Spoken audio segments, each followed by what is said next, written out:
The Midnight Hauntings.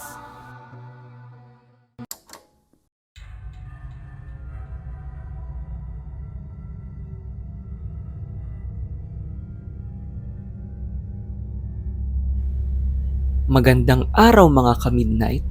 Ako si Rex. Ang kwentong ito ay pinadala ng isa nating tagapakinig at ito ay tungkol sa isang babae na nagsimulang bumahe sa PNR tuwing gabi kung saan may nadadaanan siyang bahay na tila pinamumugaran ng mga kaluluwang nababalot ng misteryo. Ako si Jonah at nangyari ang aking kwento nitong nakaraan lang. Nag-umpisa ang lahat nang ako ay nakapagtapos ng kolehiyo at kinailangan magtrabaho sa medyo malayo sa akin. Hindi ako sanay sumakay ng tren at naninibago pa dahil lumaki akong hinahatid sundo ng aking ama. Hindi ako sanay sa dami ng tao at siksikang mga bagon. Grabe ang paninibago ko lalo na't ginagabi ako ng uwi sa aking pasok at naaabutan ako ng huling biyahe ng PNR kung saan laging puno at siksikan. Unang linggo ko pa lang ay sukong-suko na ako. Dun ko napagtanto na sobrang hirap ng pag-commute at ito ang kinakaharap ng karamihan sa atin. Naisip kong na-miss ko ang pagbiyahe sa aming sasakyan dahil komportable kahit traffic. Dati kasing mapera kami, ngunit bigla na lang kaming naghirap. Nagsimula yon nang makulong ang aking ama at saktong ako ay nagtapos ng pag-aaral. Marami kaming gamit na binenta at ako ang tumayong nagtatrabaho para sa aming pamilya. Isang gabi, habang pauwi, ay naputol ang aking paggunita sa aking nakaraan. Dun ko unang napansin ang isang bahay na tila nababalot ng misteryo. Tuwing dumadaan ang aming tren doon, ay napapansin kong ito ang nag-iisang bahay na nakatayo doon at malayo pa ang sumunod na tirahan dito. Napansin ko din ang mga kaluluwa doon na laging nakatitig. Napagtanto kong isang pamilya sila na laging nakatayo na magkakasama at nanlilisik ang mga mata sa tuwing dumadaan ang tren. Gabi lang sila lumalabas dahil hindi ko sila nakikita pag maaga akong umuwi. Isang gabi ay napagtanto kong hindi lang sila sa tren nakatitig. Dahil tila sa akin sila mismo nakatingin at sinusundan ng kanilang titig kapag dumadaan ang tren na aking sinasakyan. Ang mas nakakakilabot pa ay nang tanungin ko ang aking katabi ay wala naman daw silang nakikitang kaluluwa o sino man na nakatitig sa amin. Nagtaka ako dahil simula bata pa lang ako ay hindi naman ako nakakakita ng mga kaluluwa. Kaya laking gulat ko nang una kong makita ang mga multo sa bahay sa tabi ng riles. Naisip ko na lang na baka nagkataon lang na ako lang ang nakakakita sa mga multo. Nang nagtagal ay umiwas na lang ako na sumilip sa bintana at humarap na lang sa kabila para hindi na makita ang mga kaluluwa. Pansamantala ding nawala sa aking isipan ng mga multo nang mabalita ang napapalapit na ang aking pagbisita sa aking amang nakakulong. Ang katotohanan ay nakulong ang aking ama matapos na mahuli ang kanyang korupsyon sa kanyang kumpanya.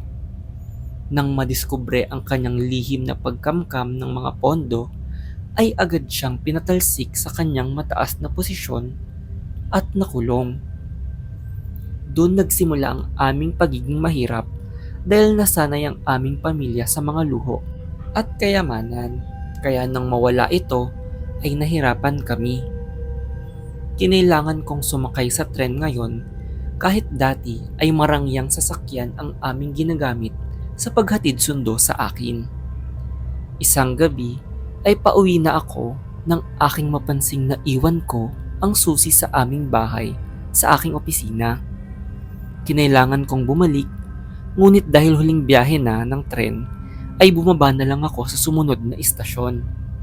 Sa kasamaang palad ay nadaanan ko ang misteryosong bahay. May tinatawag kasing trolley sa lugar na iyon kung saan kayang itawid ang sinuman sa riles. Habang naglalakad ay bigla akong kinilabutan at naramdaman ang presensya ng mga kaluluwa sa aking likuran. Paglingon ko ay tumambad sa aking harapan ang mga multo. Duguan ang kanilang mga muka at nanlilisik ang kanilang mga mata. Ang akala ko ay hihingi sila ng tulong sa akin, ngunit nakakapagtakang tila nababalot sila ng galit habang papalapit sa akin. Nanginginig ako sa takot at hindi ako makagalaw habang dinidikitan nila ako. Paulit-ulit silang bumubulong sa akin na tila nagagalit at hinihila ako papunta sa kanila. Hindi ko namalayan na nasa loob na pala ako ng mumunting bahay at napapalibutan na ng iba pang mga kaluluwa bukod sa pamilya. Sa takot ko ay hinimatay na lang ako bigla. Pagkagising ko ay tinulungan ako ng mga nagpapadyak ng trolley na nakakita sa akin. Narinig daw nila akong sumisigaw sa takot at alam daw nila na maraming nagpapakita sa lugar na ito simula nang magkaroon ng aksidente sa ginagawang tulay sa ibabaw nito. Pag-uwi ko ay agad kong inalam kung ano nga ba ang meron sa misteryosong bahay at bakit tila konektado ang mga kaluluwa sa akin.